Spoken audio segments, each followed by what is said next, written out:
This is just a quick update on my work so far, my rough cuts. Um, so far I've got the rough cut trailer, poster and magazine cover.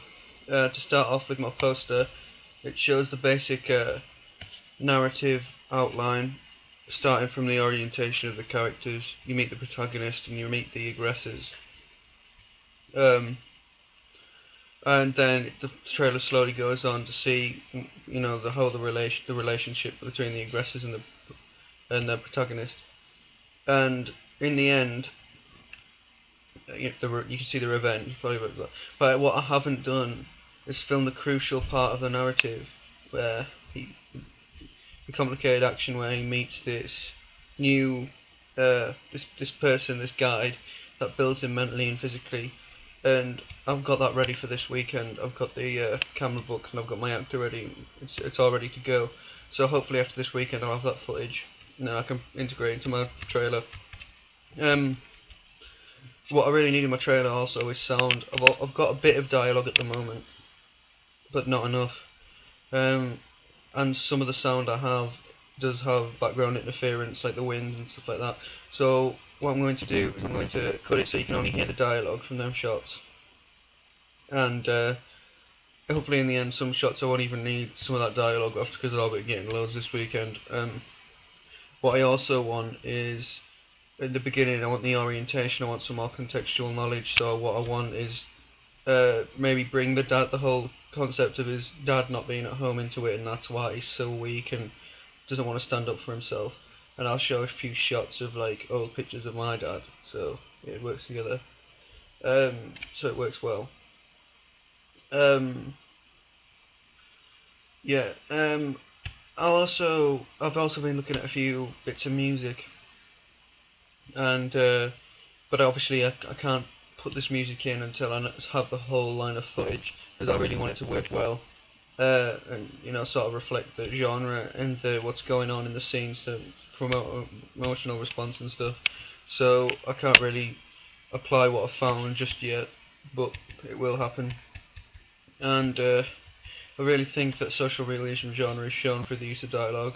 So I will get my actors to try and use regional accents and really stand up to the mark of being portraying the social realism genre.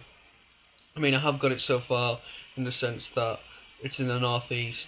It's grim. We're dealing with real life things here. It's like someone's getting constantly abused.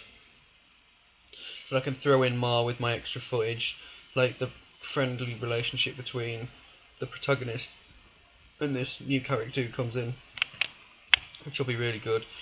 The genre, I'm meeting the genre by, there's not a lot of like thriller sort of special effects and fancy transitions and stuff. It's just raw, social realism, realistic footage, which looks like a real life of. Well, hopefully, that's what I'm trying to do. Achieve the look of a real life of a real child in the northeast.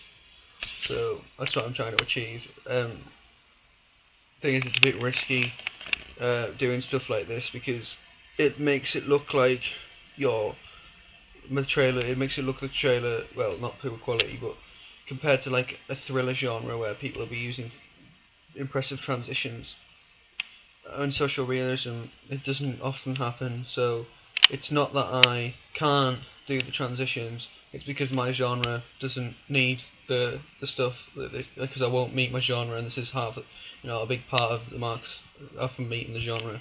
So that's a bit of a dilemma I have. Coming up to the the magazine cover. What I've taken inspiration from the Empire magazine. I keep on showing in my blog. Well, I think it's coming on well. I've called it Britflick because it's British film industry, and I wanted to bring that across in the magazine. So the magazine is for British films. So I've featured like other social realism names on the front there, and added a few more things in, just to bring the British thing forward in the British film industry, which is kind of not making a lot of money at the moment. So I think it's a good thing to cover. Uh, what I want to improve the bottom of the magazine because I'm not really a fan of the big yellow block, but that can easily be changed.